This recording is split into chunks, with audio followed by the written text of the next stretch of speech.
नमस्कार, जनवार्तामध्ये आपल्या सगळ्यांचं स्वागत। सर्वप्रथम पाहूया ठळक बातम्या।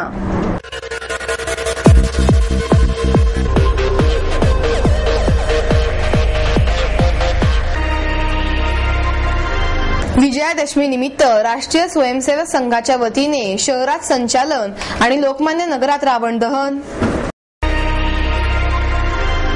कितीही शिक्षण घेतले तरी आईवडिलांकडे लक्ष दिले पाहिजे, आमदार शरद रणपिसे यांचे मत। वयाची 60 असलेल्यांनी शरीर स्वास्थ्याकरिता शरीराला वळण लावणे गरजेचे आहे, ज्येष्ठ सराफ व्यावसायिक दाजीकाका गाडगीळ यांचे प्रतिपादन। विजयादशमी निमित्त राष्ट्रीय स्वयंसेवक संघाच्या वतीने शहरात संचलन आणि लोकमान्य नगरात रावणाचे दहन करण्यात आले। संचलनामधून संघाच्या 3000 गणवेशधारी तरुणांनी शिस्तीचे आणि संघटित शक्तीचे दर्शन घडविले।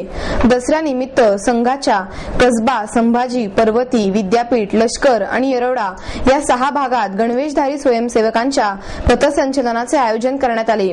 घोष पथकाने प्रतिवर्षीप्रमाणे SSPMS येथील श्री शिवाजी महाराजांच्या पुतळ्याला ठीक 6 वाजता मानवंदना दिली। प्रांत संघ चालक दादा सहाणे, महानगर संघ संचालक शरद घाटमांडे, SSPMSच्या नियामक मंडळाचे सचिव शिवाजी महाडकर, नगरसेवक दिलीप उंबरकर यांची प्रमुख उपस्थिती होती। कसबा भागाचे संचलन घोरपडे पेठेतील अण्णासाहेब शिंदे प्रशालेतून सुरू करण्यात आले। संचलन कात्रज परिसरातून करण्यात आले। कॉस्मॉस बँकेचे अध्यक्ष शशिकांत बुगदे, शिवशाहीर बाबासाहेब पुरंदरे, माणिक कदम, ज्येष्ठ साहित्यिक डॉक्टर अनंत यादव यांची प्रमुख उपस्थिती होती। संध्याकाळी लोकमान्य नगर येथे शिवगर्जना प्रतिष्ठानच्या वतीने लोकमान्य फेस्टिवल निमित्त भ्रष्टाचारी रावणच्या प्रतिकृतीचे दहन करण्यात आले।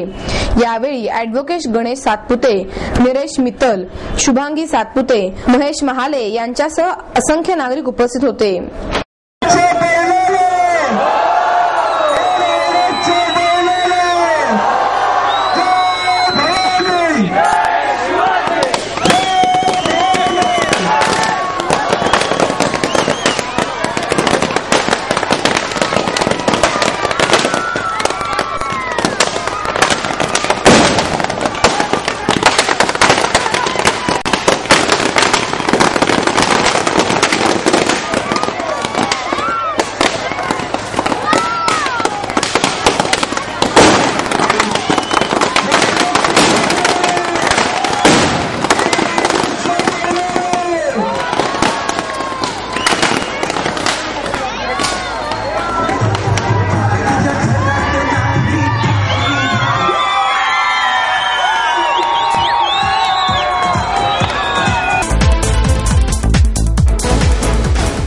कितीही शिक्षण घेतले तरी आईवडिलांकडे लक्ष दिले पाहिजे, असे मत आमदार शरद रणपिसे यांनी व्यक्त केले। पुणे शहर काँग्रेसच्या वतीने आयोजित ज्येष्ठ नागरिक संघ प्रथम वर्धापन दिन आणि आधार स्मरणिका प्रकाशन कार्यक्रम आयोजित करण्यात आला होता। यावेळी 83वे साहित्य संमेलनाध्यक्ष द.बी. Kulkarni, national athletics coach Suresh Gujarathi, स्त्रीरोग तज्ज्ञ डॉक्टर अरविंद संगमनेरकर, पुणे शहर जिल्हा काँग्रेस अध्यक्ष ॲडव्होकेट अभय छाजेड, याशिवाय आबा बागुल, सतीश देसाई, दत्ता गायकवाड, दीप्ती चौधरी, कृष्णकांत जाधव आदी मान्यवर उपस्थित होते। या कार्यक्रमाचे प्रास्ताविक करताना कृष्णकांत जाधव म्हणाले, या संघाला स्थापन होऊन जवळजवळ 11 महिने झाले, तरी संघाची सदस्य संख्या 810 आहे। कोणी कितीही डॉक्टर, इंजिनियर झाले तरी आईवडिलांकडे लक्ष दिले पाहिजे। ज्येष्ठांना आधार देणे ही काळाची गरज आहे। जसे डॉक्टर हे वेगवेगळ्या विषयात तज्ज्ञ असतात, तसे आम्ही सामाजिक डॉक्टर आहे, असे मत आमदार शरद रणपिसे यांनी व्यक्त केले। या प्रसंगी द.बी. कुलकर्णी, डॉक्टर अरविंद संगमनेरकर आणि सुरेश गुजराती यांचे सत्कार करण्यात आले। तसेच उल्लेखनीय कामगिरीबद्दल आधार अंकाचे संपादक तुकाराम पाटील, दत्तात्रय पोळेकर, शैलजा कुलकर्णी यांचा सत्कार करण्यात आला आणि आधार या स्मरणिकेचे प्रकाशन डॉक्टर अरविंद संगमनेरकर यांच्या हस्ते करण्यात आले। या कार्यक्रमादरम्यान ज्येष्ठ नागरिकांच्या मनोरंजनासाठी लावण्यांचा कार्यक्रमही सादर करण्यात आला।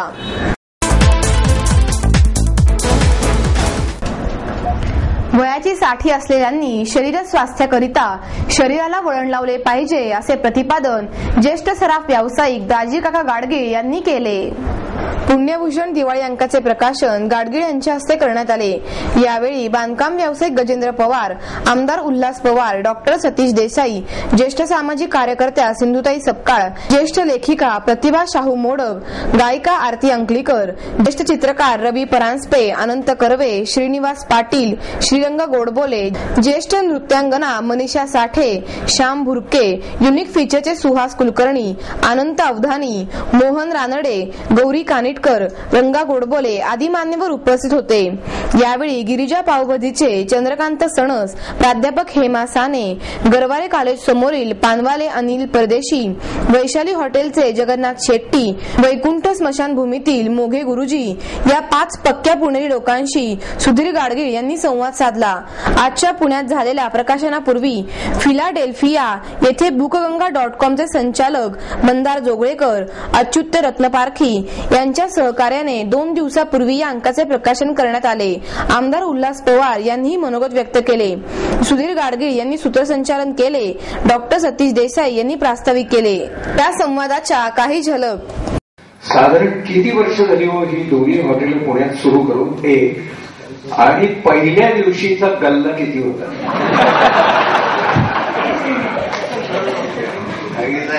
तुम्ही हे सगळं विचारणार, मला माहिती होतं लिहून नाही हे जवळजवळ मला 7 साली त्याच्या आतलं छोट होत आणि वैशाली ज्या वेळेला ओपन पहिला आणि त्याच्यानंतर 2-3 वेळेला रिनोव्हेशन वगैरे झालं, जसं जसं वाढत गेला। आता म्हणजे आम्हाला कंट्रोल करता येत नाही।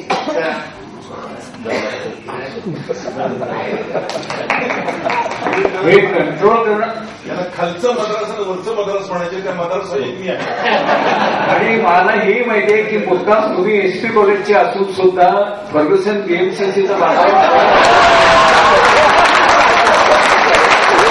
जमवले आले। रिपब्लिकन पार्टी ऑफ इंडियाने महाराष्ट्रातच नव्हे तर देशातही एनडीए गटपक्षाला साथ दिल्यास देशालाही फायदा होईल असे मत भाजपाचे सरचिटणीस गोपीनाथ मुंडे यांनी व्यक्त केले।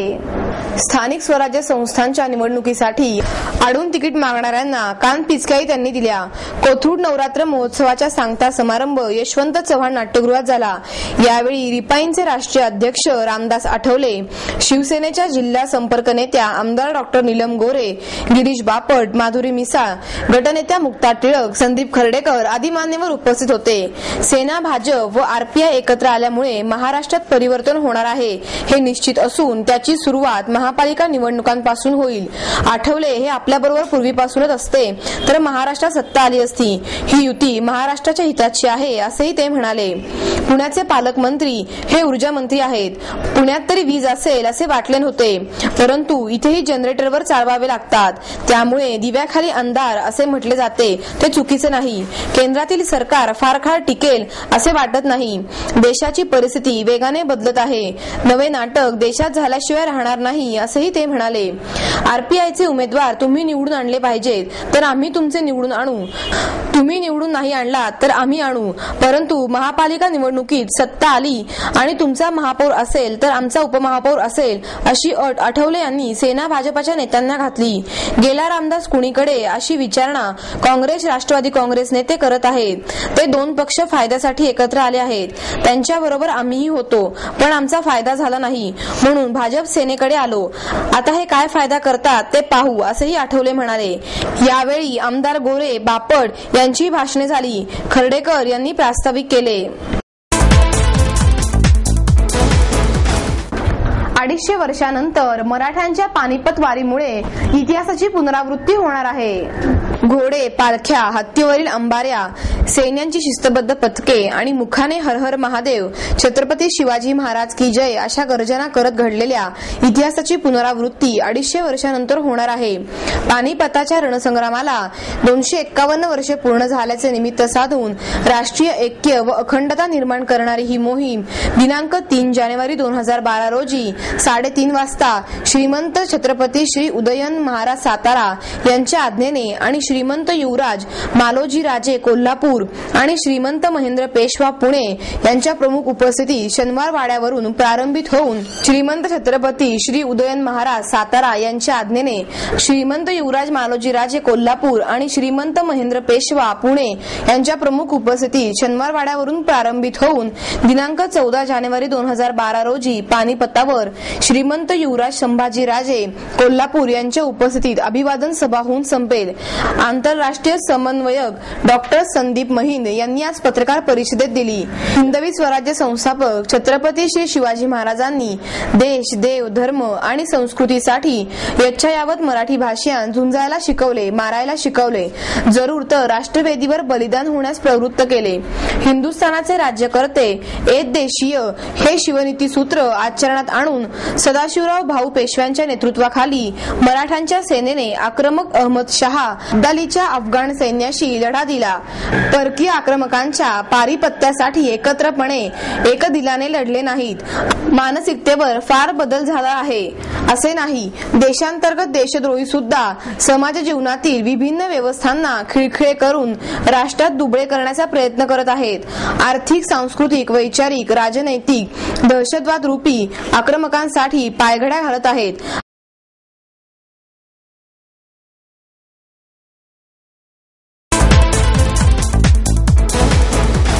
भरतनाट्य मंदिराचे काम हे प्रेरणादायी आहे असे मत दैनिक सकाळचे कार्यकारी संपादक नवनीत देशपांडे यांनी व्यक्त केले. भरतनाट्य संशोधन मंदिर संस्थेच्या वर्धापन दिनानिमित्त आयोजित कार्यक्रमात देशपांडे बोलत होते. भरत करंडक एकांकिका स्पर्धेतील विजेत्यांना यावेळी पारितोषिके देण्यात आली. लेखिका मीरा नेरुरकर, संस्थेचे अध्यक्ष विजय वांकर, कार्याध्यक्ष प्रतिभा दाते, उपाध्यक्ष अनंत पानसे, कार्यकारी विश्वस्त दीपक दंडवते, कार्यवाह विश्वास बापट, परीक्षक सुभाष इनामदार, नितीन दंडुके, मंजुषा जोशी आदी उपस्थित होते. यावेळी संस्थेच्या वतीने देण्यात येणारा विविध पुरस्कार विश्वनाथ लिमये, अवधूत रहाळकर, सुरजन दातार, अविनाश बेलसरे, विष्णू साठे यांना देण्यात आला. तसेच सावली व मेक माय ड्रीम फाउंडेशन यांना संस्थेच्या वतीने विशेष पुरस्कार देण्यात आला. भरत करंडक एकांकिका स्पर्धेत बीएमसीसीच्या पेशंट या एकांकिकेने प्रथम क्रमांक पटकावला, तर एमएमसीसी या कॉलेजने लॉगिंग आउटच्या एकांकिका स्पर्धेला दुसरा क्रमांक मिळवला आणि साकव या एकांकिकेने तिसरा क्रमांक मिळवला. यावेळी बोलताना देशपांडे म्हणाले, नाट्य चळवळीबरोबरच इतर संस्थांना उभारणी देण्याचे काम संस्थेने केले. विविध स्पर्धेत सहभागी होणारा युवक वर्ग समाजातील शंकासुरांना आपल्या कर्तृत्वाने उत्तर देईल. प्रत्येक स्पर्धेत यश मिळतेच असे नाही, पण आपला हेतू प्रामाणिक असेल तर यश मिळाल्याशिवाय राहणार नाही असेही देशपांडे यांनी सांगितले. लेखिका नेरुरकर यांनी यावेळी मनोगत व्यक्त केले. बहुजनाच्या शिक्षण हक्कासाठी लढूया या जनजागृती अभियानाचे अखिल भारतीय समाजवादी अध्यापक सभेच्या वतीने आयोजन करण्यात आले. या मोहिमेचे आयोजन स्वारगेट बस स्थानकासमोर करण्यात आले. यावेळी प्राध्यापक शरद जावडेकर, प्राचार्य विश्वा खैरे, मधुकर निरफराटे आदी मान्यवर उपस्थित होते. केंद्र आणि राज्य सरकारने विनाअनुदानित शिक्षण धोरण रद्द केले पाहिजे. शिक्षणावर इतर देशांप्रमाणे राष्ट्रीय उत्पन्नाच्या 6 ते 8% खर्च करावा, म्हणजे बहुजन समाजाला मोफत शिक्षणाची संधी प्राप्त होईल. भारत सरकारच्या शिक्षण हक्क कायदा 6 ते 14 वर्षाच्या 1ली ते 8वी पर्यंतच्या शिक्षणासाठी लागू आहे.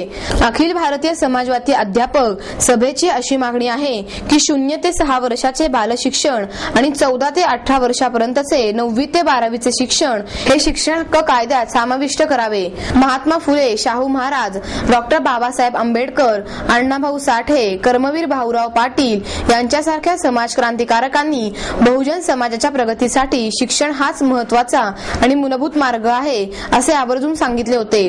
तसेच जनतेच्या शिक्षणाची आर्थिक जबाबदारी शासनाने घेतली पाहिजे अशीही त्यांची आग्रहाची भूमिका होती.